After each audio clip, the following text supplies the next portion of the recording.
Hello, I'm Maria Matise, and I'm delighted to welcome you to Family and Life Academy and to the second lesson of our course on abortion. The course is made up of 6 lessons presented by 3 teachers, Greg Pike, Anne Farmer, and John Smeaton. The first lesson on humanity from conception, abortion techniques, and other attacks on human life before birth was presented by Dr. Greg Pike. He showed us that from a scientific point of view, abortion is the killing of a distinct and individual human brought into being at the moment of conception. His fascinating lecture is now available on the Family and Life Academy website for you to watch and rewatch anytime. In the second lesson, John Smeaton explains how both Catholic teaching and human reason demonstrate that legalized abortion is one of the most profound moral evils in the whole of human history, and one which Catholics especially should combat and defeat, not only by their prayers and sacrifices, but by their words, actions, and example. John Smeaton has been active in the pro-life movement for over 50 years, on both national and international level. He was chief executive of UK's Society for the Protection of Unborn Children until 2021, and SPUC's general secretary before that.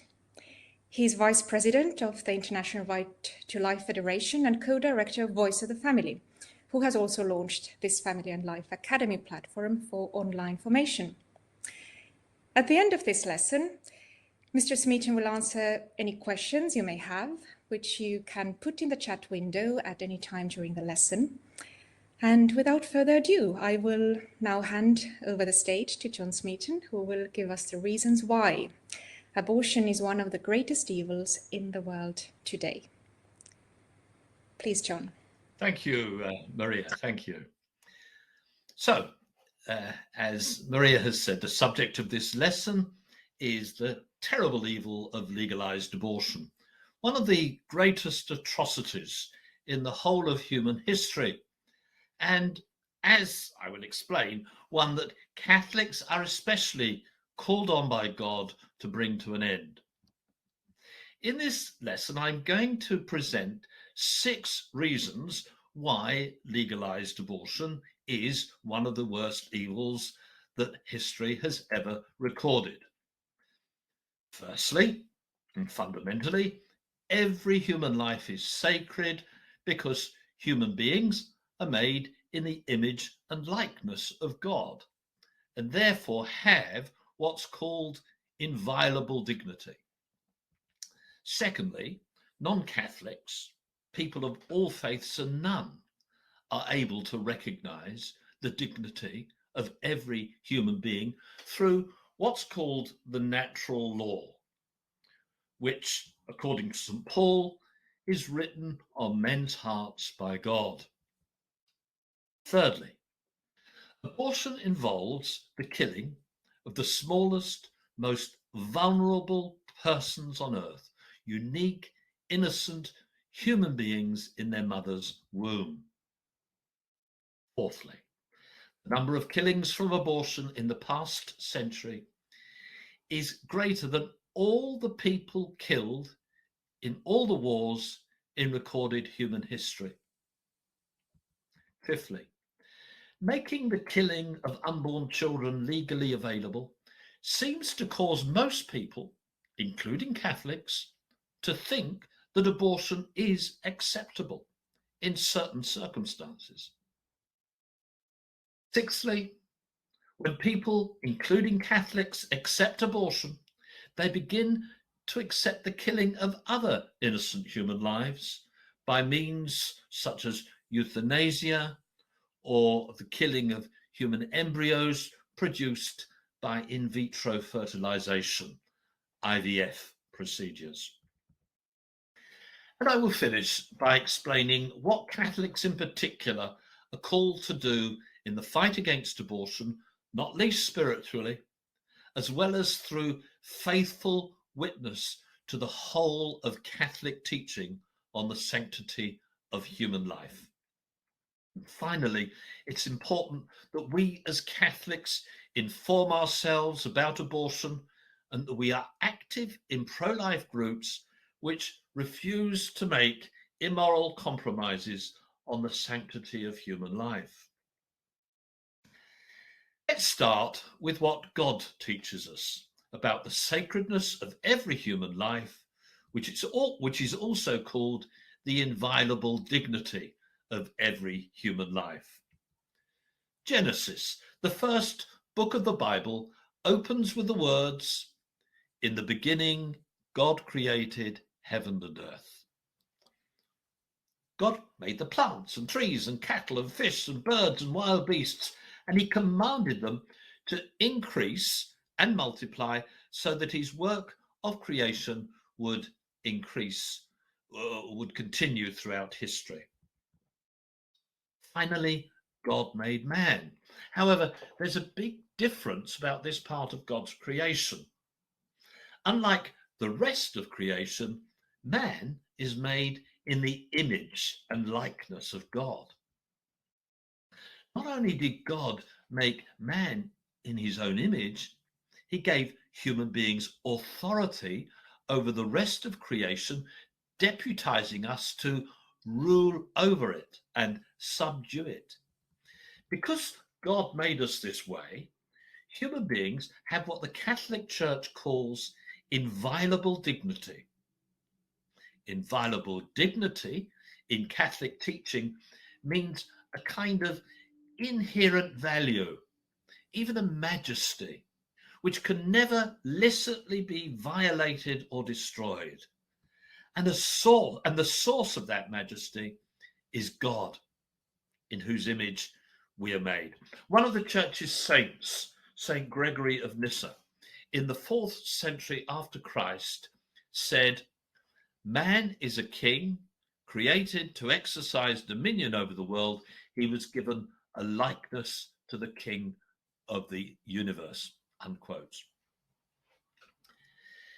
There are two other important ways in which God shows us that human life is sacred, and these two ways are intimately linked to each other. One is God's creation of the sacrament of marriage, and the other is God's command to increase and multiply.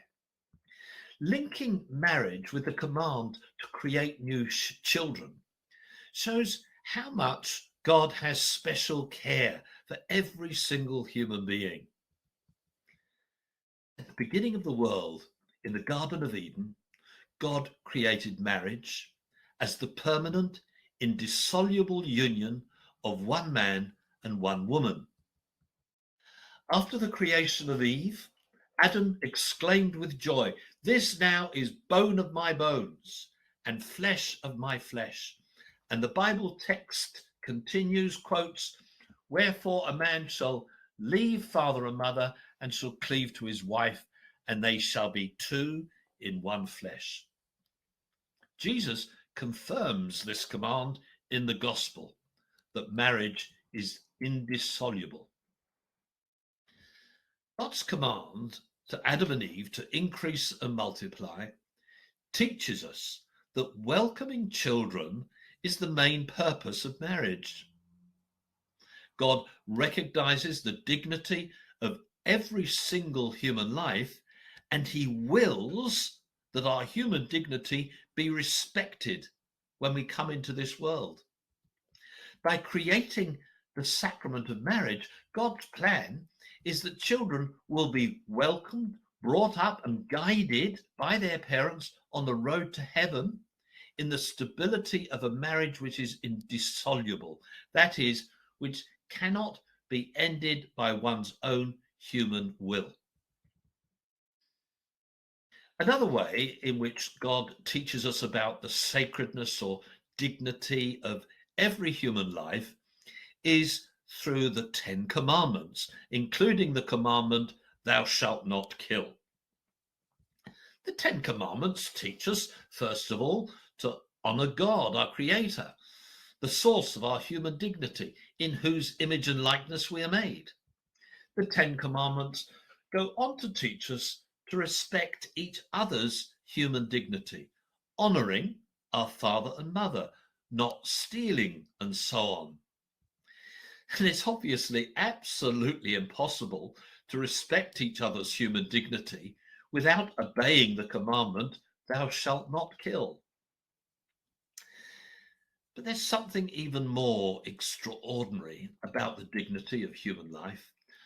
Not only was man made in the image of God and to rule over all other created things, God himself became man, died on the cross, and then rose again in order that human beings could live with him forever in heaven.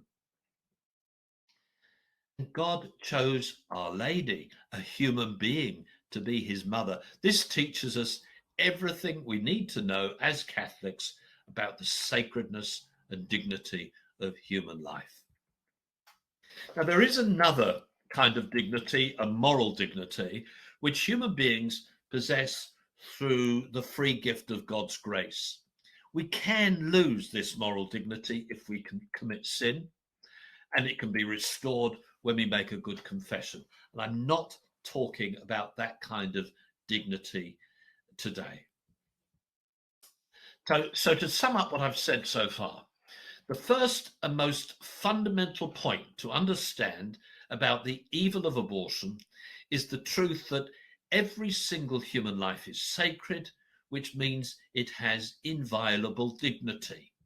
Even the most wicked person in the world was made in God's image and therefore has a dignity which is inviolable, that is, which can never be lost. It's a dignity which is built into the way God made us, even if we fail to a greater or lesser extent to live up to it. The second point to understand is that our ordinary common sense, our human reason, is able to recognize the natural law on human dignity, and that all people, therefore, not only Catholics, have the cognitive tools necessary to recognize the dignity of every human being, and therefore the terrible evil of abortion. Think of the excitement when a couple are expecting a baby. Think of the happiness when a baby is born. The profoundly human emotions we experience on those occasions, the joy and the wonder of it all, tell us that this new child has a greater value than all the riches in the world. Even in the non-Catholic world, people of all faiths and none would agree that this new child has a quality which fills us with joy and wonder, and which must be respected even before the child is born. We can call this innate human dignity, since it's recognized universally.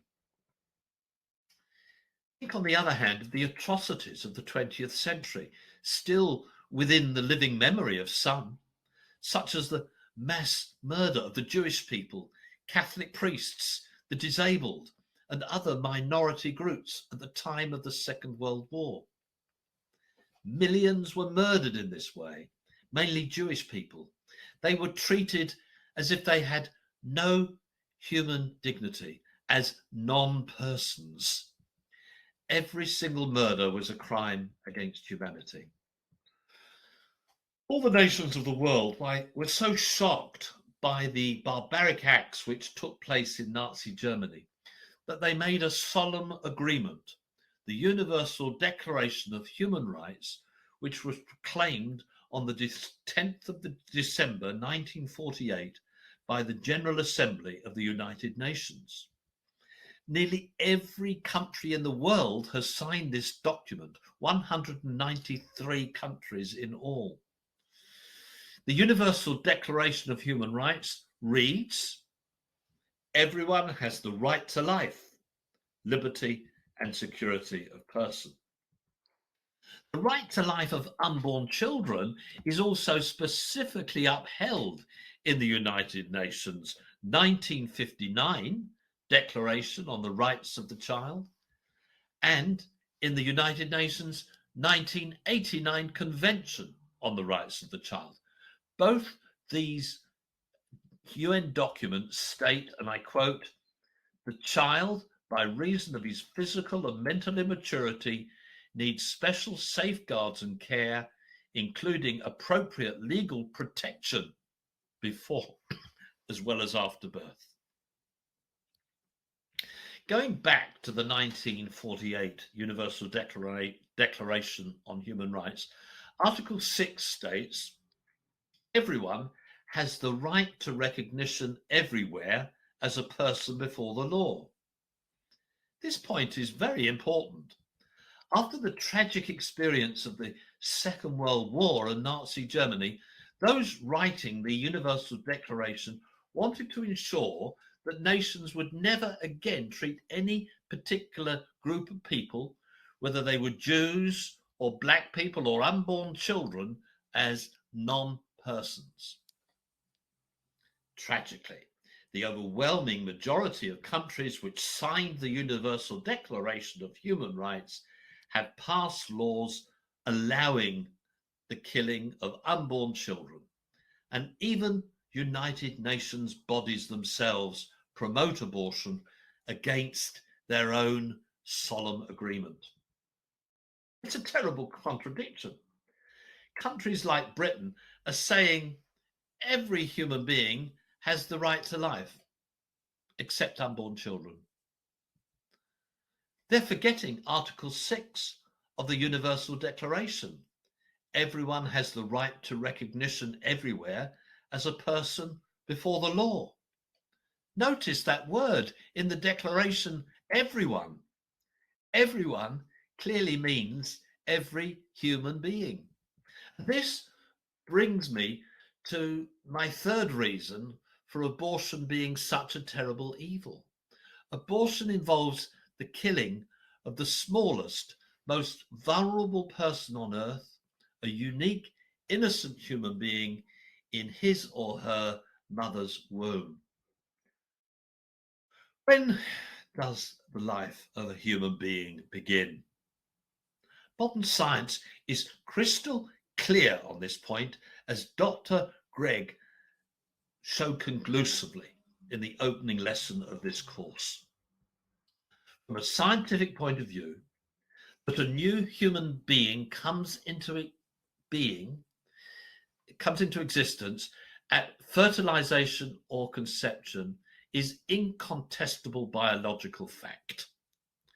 For example, according to Medical Embryology, a textbook used in the training of doctors and nurses worldwide, I quote, "The development of a human being begins with fertilization, a process by which two highly specialized cells unite to give rise to a new organism, the zygote," unquotes. And Encyclopedia Britannica defines a zygote as, I quote, "the first stage in the development of a genetically unique organism." At the moment of our conception, you were already you, and I was already me. The colour of our eyes, whether we were boys or girls, and a host of other individual characteristics were determined at conception. 3 to 4 weeks after conception, around the 22nd day, over 8 months before birth, the baby's heart begins to beat. By 6 weeks after conception, tiny fingers appear, followed within days by toes. By the 7th week, the baby has a set of fingerprints unlike any other that have ever existed or ever will exist. By 11 weeks, 6 months before birth, the baby's face has been shaped and he or she can even smile. Unborn babies appear to react to painful experiences in the same way as adults. If one presses a pin into the palm of the hand of an unborn child of only 8 weeks development, 7 months before birth, the child will react by opening his or her mouth and moving the hand away. Unborn babies from 4 months react to sounds. For example, there's evidence, scientific evidence, that a loud noise such as a door slamming will cause an unborn baby's heart to beat faster. He or she gets a fright, just like we all do. Mothers know that their child hears things in the womb. Josephine, my wife, loves Irish music. And when she was expecting our daughter, Teresa, she went with some friends to a concert in the Albert Hall to hear an Irish group called the Clancy Brothers. Immediately, when one of the Clancy Brothers started strumming rhythmically on his banjo, Teresa began to move about in the womb. And she continued to move about in the womb until the music stopped. Mothers feel their babies kicking about 20 weeks after conception, but they are actually moving around in the womb months before that. Josephine said to her friends, "This baby loves music," and so it proved after she was born. Now, the evidence of modern science is in harmony with the position of the Catholic Church. The congregation of the doctrine of the Church, of the faith, the body responsible for guarding Catholic doctrine on faith and morals, teaches, and I quote, "The human being is to be respected and treated as a person from the moment of conception, and therefore from that same moment his rights as a person must be recognized, among which, in the first place, is the inviolable right of every innocent human being to life." Now, the word innocent is important because the church teaches us that in certain circumstances, it's not wrong to kill another person. One example of that is a just war in which, according to Catholic teaching, soldiers may kill enemy soldiers. But Pius XI, in a letter about marriage to the bishops of the world in 1930, said the following about abortion, and I quote, "What could ever be a sufficient reason for excusing in any way the direct murder of the innocent? This is precisely what we are dealing with here. Whether inflicted upon the mother or upon the child, it is against the precept of God and the law of nature, 'Thou shalt not kill.' The life of each is equally sacred, and no one has the power, not even the public authority, to destroy it." Unquote.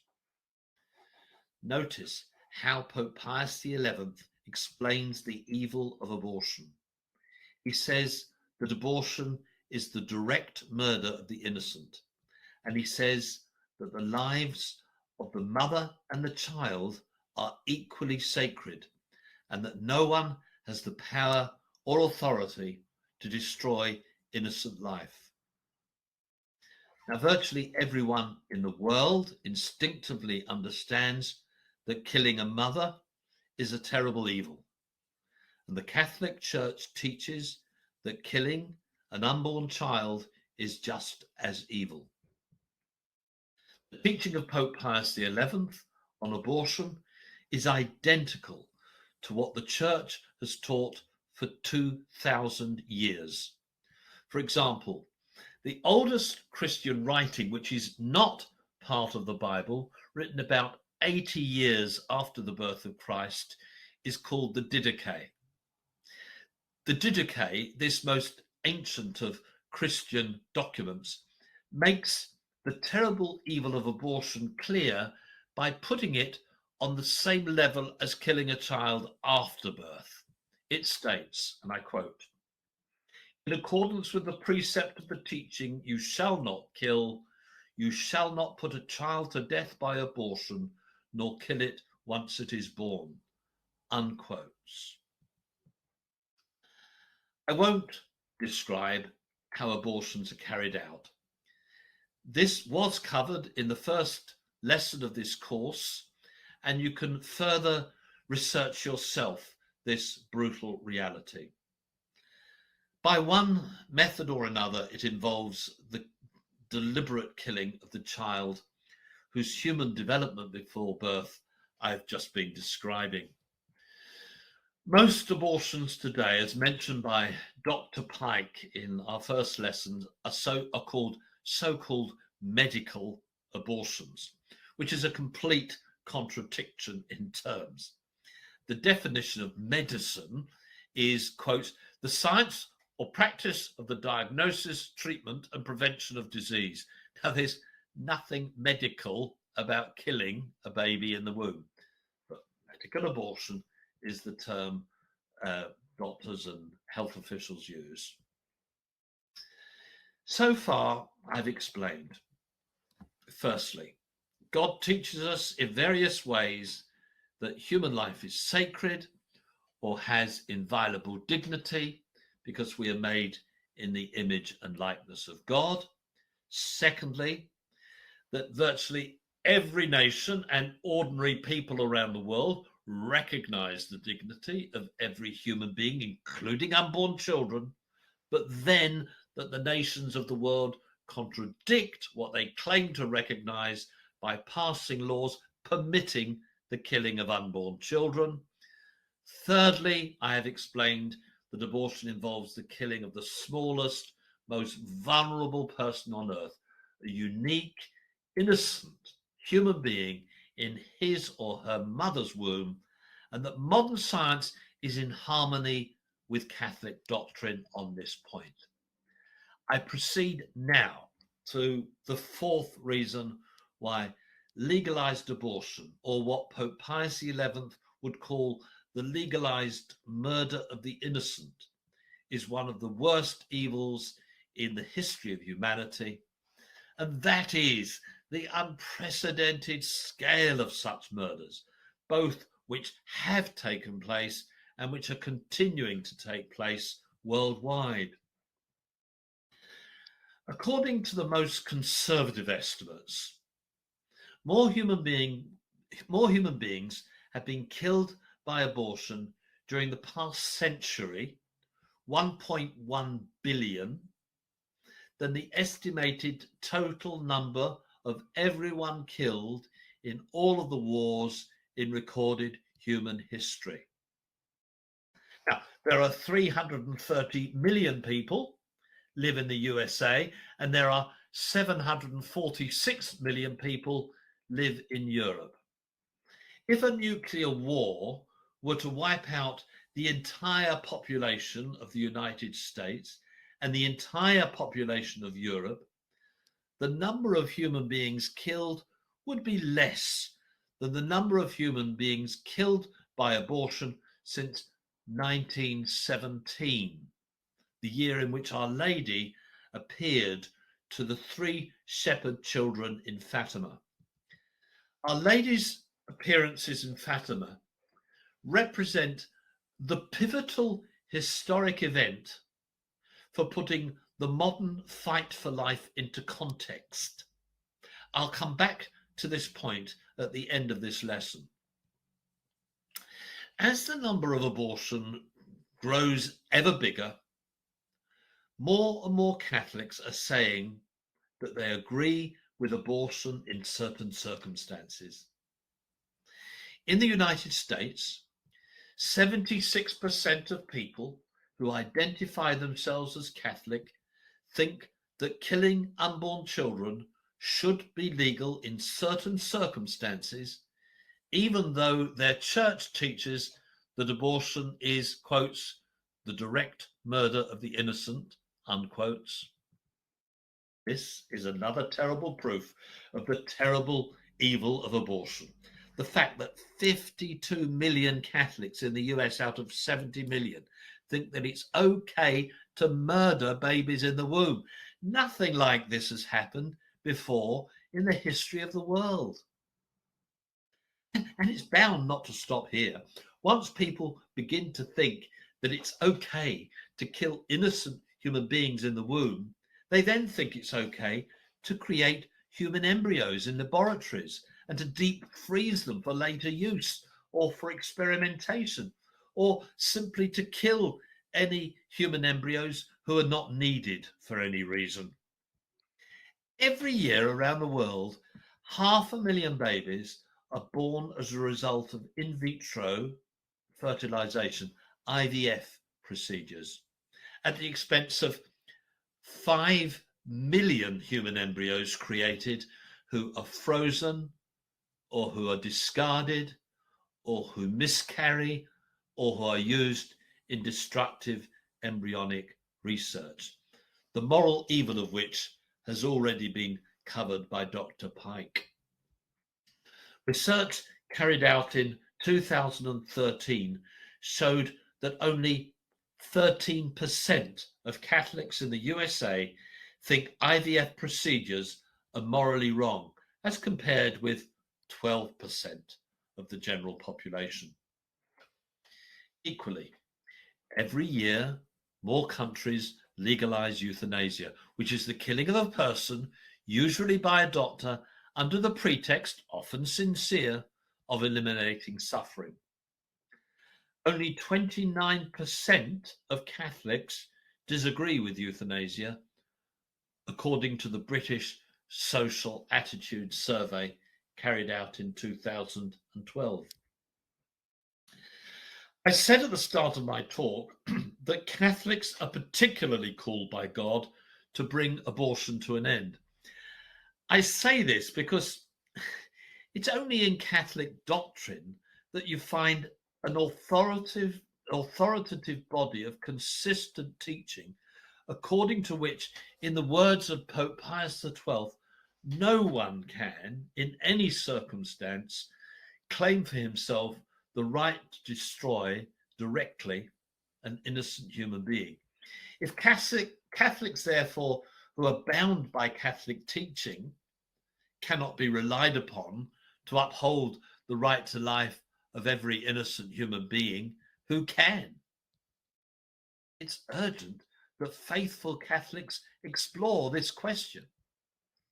The pro-life movement cannot hope to convince the world to protect every human life when the very body established on earth by God, the Church, to enable every human being to share in God's life forever in heaven, has amongst its members, even a majority of them, who say it's okay in certain circumstances to destroy innocent human lives made in the image and likeness of God.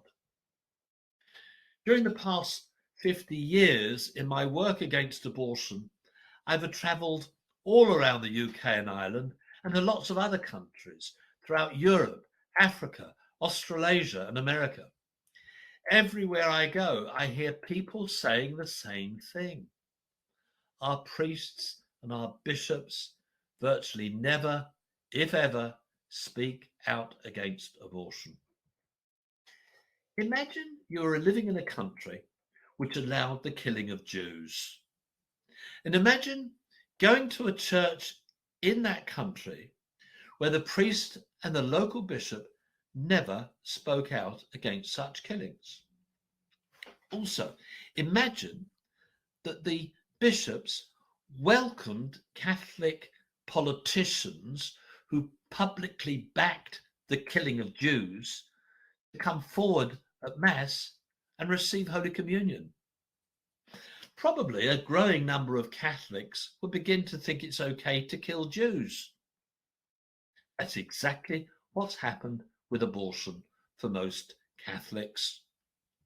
In 2021, there was an abortion referendum in a tiny European country called San Marino, where 97% of the population professed the Catholic faith, and yet in which 77% of voters said yes to abortion up to birth. And in countries all over the world, many bishops welcome politicians who publicly back abortion to receive the body and blood of Christ in Holy Communion, including sadly, in the UK. One of the reasons most Catholic bishops and priests do not speak out against abortion is that they have stopped speaking out against contraception. Now, I haven't mentioned contraception so far, although I have emphasized that God commanded married couples to increase and multiply when he created the world. As a consequence of God's command, the Catholic Church teaches that when a husband and wife come together in the marriage act, or the conjugal act, as it's called, the primary end of this act is to have a child, whether or not that's what they're consciously thinking about or is even physically possible for them at the time. Even though it's the infallible teaching of the Catholic Church that contraception is always morally wrong, most Catholic priests and bishops have stopped saying it's wrong. Now, this lecture is too short to go into all the factors, both inside and outside of the Church, which have contributed to this current situation. One very significant event took place within the Church in 1962, at the beginning of the Second Vatican Council, when an influential group of well-organized bishops succeeded in persuading a majority of the Council Fathers to move away from a traditional presentation of Catholic teaching on a whole range of issues on the basis that it was, quote, too traditional, unquote. This included Catholic teaching on marriage. From then on, instead of emphasizing that marriage is primarily ordered towards the procreation and education of children, procreation was placed alongside fostering mutual love between husband and wife, and eventually it was relegated to the secondary purpose of marriage. The Church began to speak of the unitive and procreative ends of marriage rather than repeating God's command to increase and multiply. This apparent inversion of the ends of marriage has been a disaster for the Church and for the world. It has sent out the message that Christian marriage is primarily about mutual love between husband and wife. By making children secondary in marriage, children can then be seen as threatening the happiness of a couple, or for one reason or another, as a burden rather than as a blessing. If children are perceived as a burden, it's a small step to accepting contraception as a way of avoiding children. And then it's a small step to accepting that babies can be avoided through abortion. Furthermore, if marriage is no longer primarily about having children, marriage itself no longer seems so necessary, and the conjugal act becomes for mutual love only, whilst making a point of avoiding children resulting from it. And if marriage is not primarily about having children, homosexual relationships begin to be presented as acceptable. The overwhelming majority of priests and bishops have offered no resistance to this. They are no longer presenting the true teaching of the Church, and for the most part, they are completely silent. This then leads to sex education being taught in schools, including Catholic schools, with the approval of Catholic bishops, which corrupts children with false ideas about the purpose of human sexuality, about marriage, homosexuality, and abortion. Contraception and abortion are even made available to children at schools with the bishop's approval. The best way to go about solving abortion is therefore, to adhere firmly to the traditional moral teaching of the Church, and by your example, and perhaps by your timely words, to encourage others to join you in doing so. Interestingly, in this connection, a revealing exception to the tragic trend I have been describing appears to be found among Catholics who are committed to upholding the Church's traditional liturgy. A study carried out in the USA in 2019 showed that only 1% of Catholics who attend the Old Rite Mass approve of abortion, compared with 51% of Catholics who are distant from traditional liturgy. In the same 2019 study, whilst only 2% of Catholics who embrace the liturgical tradition think that contraception is morally acceptable, 89% of Catholics who are distant from it approve of contraception, despite the fact that one of the ways in which contraceptive drugs work, according to the manufacturers, is by stopping the newly conceived human embryo from implanting in the lining of the womb, thereby causing an early abortion. Of course, look, no Catholics are perfect wherever they go to Mass. And the results of the surveys from which I've quoted are not examples of rocket science. However, could it be that one reason why apparently virtually no one attending the traditional Mass supports abortion is that due to an intrinsic bond between the coherent moral teaching of the Church and liturgical practice, the moral teaching of the Church is frequently heard in sermons given by priests who celebrate the Old Rite Mass. For example, does the reverence for God, which so much characterizes the Old Rite Mass, with the priest genuflecting 16 times before the real presence of Christ in the Holy Eucharist, does that silently teach both priest and people a reverence for life? These are questions I really think we need to explore further.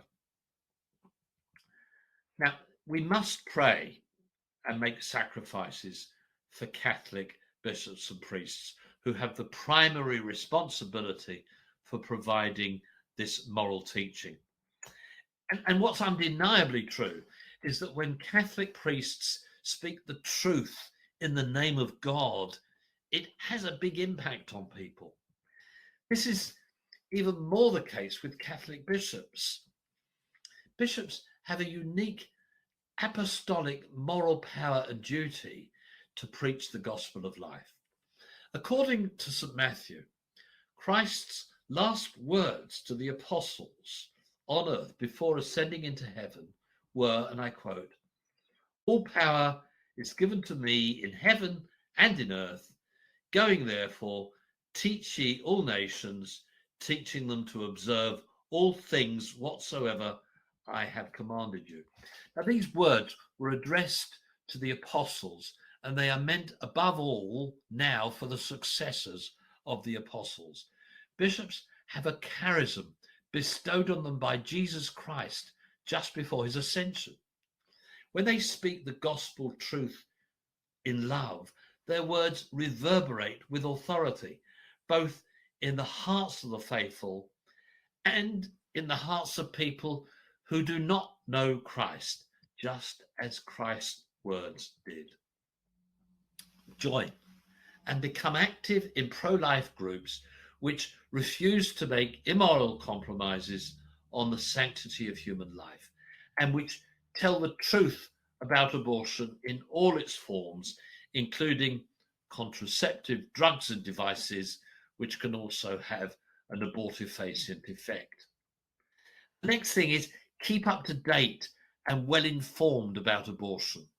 the greatest human rights issue of modern times, and related life and family issues. For example, by subscribing to the news published by Society for the Protection of Unborn Children in the UK, or the Voice of the Family's weekly digest. Fifthly, pray the rosary daily and follow the direction given by Our Lady of Fatima to make the 5 first Saturdays: going to confession, receiving Holy Communion, reciting the Rosary, and meditating on the mysteries of the Holy Rosary for 15 minutes, during which time Our Lady has promised to be particularly present. I said earlier that ever since Our Lady appeared to the shepherd children in Fatima, more people have been killed by abortion than have been killed in all the wars in recorded human history. Our Lady warned the shepherd children that if her message was not obeyed, Russia will spread her errors around the world, bringing new wars and persecution of the church. Our Lady said the good will be martyred and the Holy Father will have much to suffer. Certain nations will be annihilated. Our Lady's frightening prophecy is being fulfilled by the demographic decline caused by the establishment of an apparently ceaseless abortion massacre worldwide, the most murderous tyranny humanity has ever seen. Our Lady appeared to the children of Fatima in 1917. Shortly after, in 1920, Soviet Russia was the first country in the world to legalize abortion. Since then, almost every country on earth has followed Russia's example. However, we have no reason to lose heart, because Our Lady went on to say to the children, in the end, my Immaculate Heart will triumph. When Our Lady's Immaculate Heart triumphs, abortion will end by the power of God. But all of us can and must play our part now. Thank you, John. Thank you really very much for capturing this very dramatic situation we're in, but also giving some ideas what to do about it. So also from our listeners today, there are some further questions, if you agree to take them. And you know, there's so many things you could shed more light into, but of course, one of the most burdensome question always is, are the hard cases, and what about the hard cases? What about rape? So our listeners ask, going straight in, I do understand the Church's teaching that abortion is never permissible, but I have difficulty knowing how best to answer when friends bring up the case of rape. Have you any advice on this, how to answer this question? Yeah, no, it's true. It's one of the most difficult questions to answer, partly I think, because you never quite know where someone's coming from when they challenge you on rape. Does the person putting the question know someone who personally had an abortion in this situation, or knows someone who had an abortion in some other very distressing circumstances? Maybe the person challenging you on this point went along with someone else's abortion, and there's an element of guilt involved. We just don't know where people are coming from. So it's awkward. I think our whole response to the rape question must be one which is marked by compassion. With compassion at the heart of everything we say, framing everything we say. There are a number of points which can and should be made. So I think it's important always to begin a conversation about rape and abortion by saying that rape is one of the worst crimes, one of the most terrible acts of violence which can be committed. A rape victim may never fully recover from what's happened. But healing and recovery must surely be our top priority in trying to help someone who has been raped. Now, forgive me, there's quite a lot to say here because it does depend on the situation you're in. And so you wouldn't say all these things. But anyway, next, I think I would want to go on to say that whatever one's view on abortion may be, it's clear to everyone that abortion doesn't cure the trauma and suffering of a rape. And actually, it does women a huge disservice when politicians and those campaigning for abortion use rape constantly in their campaigns for legalized abortion. So rape is a terrible act of violence, isn't cured by another act of violence, which results in the killing of a third party to what's happened, who, like his or her mother, is an innocent victim of the rapist's crime. Now, there is an organization in the US called Save the One. It's run by a lady called Rebecca Kiesling, and she's a mother of 5 and a lawyer. She was conceived in rape. Save the One and Rebecca Kiesling argue that rape and abortion are wrong for the same reason. They are both violent acts of aggression against another person. Save the One argues that if you really care about the rape victims, you would want to protect them from the rapist and from abortion and not from the baby. Sorry, another point that is that rape is often used in campaigns to legalize abortion on the grounds that rape victims are suicidal. However, massive studies indicate that women who've had an abortion, for whatever reason, are 6 times more likely to commit suicide than women whose pregnancies end in birth. Now, as I say, it's impossible to make every point we might want to make. Every conversation is unique to the people having the conversation. Bearing that in mind, we might also point out there's strong evidence that legalized abortion harms women who suffer from intimate partner violence. Studies from around the world indicate that intimate partner violence is a strong risk factor for abortion, with women in this situation at almost 3 times the risk of abortion. Now, in other words, the crimes of violent men are being covered up, whilst women are being aborted and going back to violent husbands or partners. Now, I apologize, this answer's been rather lengthy, but anyone who's interested in, I mentioned certain studies when I was answering the question, concerning suicide and intimate partner violence. If you contact the Society for the Protection of Unborn Children and get a copy of Abortion and Women's Health, you can see all the research there. Thank you, John. Yes, and sometimes it also helps to see a person who is actually being the victim in that sense that, whose mother was brave enough to actually give birth to them, like Rebecca Kiesling, putting forward all these arguments, and that just puts the face to the idea, and you see that these people are around us, and of course we want them to live and be happy.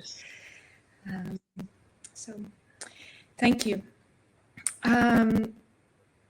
What pro-life organizations can you recommend for becoming more involved and active in the UK or worldwide? You mentioned a few in your talk, but are there any others that you particularly admire or recommend? Yeah, well, of course, I must confess an interest here for for nearly 50 years, I've been involved in a leadership capacity in one way or another of the Society for the Protection of Unborn Children. But, you know, for people in the UK, I'll mention the group because it also maybe, you know, people in other countries might want to look out for similar groups. So as it happens, SPUC is the oldest pro-life organization in the world, but it's built up a nationwide local network. And it's really, the heart of it is the voluntary workers at local level who are either working individually or we encourage them to work in groups. And then they are very well constantly informed about how to lobby their MPs with very meticulous, well-researched briefings, which I mentioned in answer to my previous to the previous question. And you know, education is at the heart of the work of the society.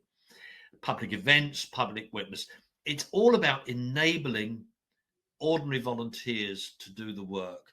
That's what the professional team of people who keep the society going day by day are doing. They're helping volunteers to work, and the society conducts well-chosen legal battles to defend unborn children, which have actually saved lives in Northern Ireland and in Britain. But I just quickly mention another organisation in Britain, Good Counsel Network, who will help anybody, whether they are people in the country and they haven't got their papers sorted out or anything like that. They're homeless. They will help everybody. And they also do the very courageous work of public witness at or near abortion clinics. That's another issue which I can't get into now. And Helpers of God's Precious Infants is a wonderful group in the UK and worldwide, which, like Good Counsel Network, deeply prayerful, deeply Marian, and just peaceful, powerful pro-life witness. We must not give up on this peaceful, powerful pro-life witness at a time when they're under attack from governments and legislators around the world. Thank you. Well, we are coming to the end soon, so I think I would like to take two more questions. First, because you spoke a lot about the bishops and their responsibility, somebody asks, do you think that at this stage where we are now, the threat to bishops who speak out against abortion might be similar to those faced by Guardian von Galen, who was on a Nazi hit list, or not really? Or should they prepare for martyrdom, and should we prepare for martyrdom? Well, unfortunately, I'm afraid my answer is yes, because in virtually every country worldwide, hundreds of thousands of babies are being murdered in the womb, and which amounts to millions worldwide. It's the biggest human holocaust in world history, bar none. Now, we need to think, first of all, of the poor people already living under brutal regimes like China. The governments of the Western world have funded for decades the forced abortion programs in China. There's a massive amount of documentary evidence on men and women in China who've been prepared to pay the ultimate price, risking their lives and certainly their health, for standing up for lives of their own children in the womb. It's dangerous to stand up to the Chinese government in defense of Catholic teaching, as Cardinal Zen knows only too well. And you know, this kind of outspoken, unequivocal, courageous and effective witness is certainly required today. And yes, it might provoke violent retaliation from those on the part defending the abortion revolution and even the sexual revolution and the gender ideology. You try speaking out against LGBT plus and see what happens. But we need bishops and priests in particular to do that. Having said that, we must model ourselves on St. Thomas More, who was prepared to defend the sacrament of marriage to the point of shedding his blood. But like St. Thomas More, he certainly wasn't seeking martyrdom. So we must be prepared to die for the truth. In our case, the truth about the inviolability of every single human life. And I mean, let's not forget the cardinals wear red as the closest advisors of the Pope, because they must be ready to shed their blood for Christ and the church. That's the significance of them wearing red. We're living in the most murderous age in human history. And of course, if someone stands up against that, their lives will be at risk, as we can see in certain countries in the world already. I just very quickly say that people who dare to take their children out of school to educate them at home are risk at a certain kind of martyrdom of being imprisoned because they don't want their children to be corrupted by sex education. This has happened in Germany, and there's a schools bill before the British Parliament where parents could face up to a year in prison if they're homeschooling, and experts, local authority officials come in and say, we don't agree with what you're doing, and they refuse to send their children back to school.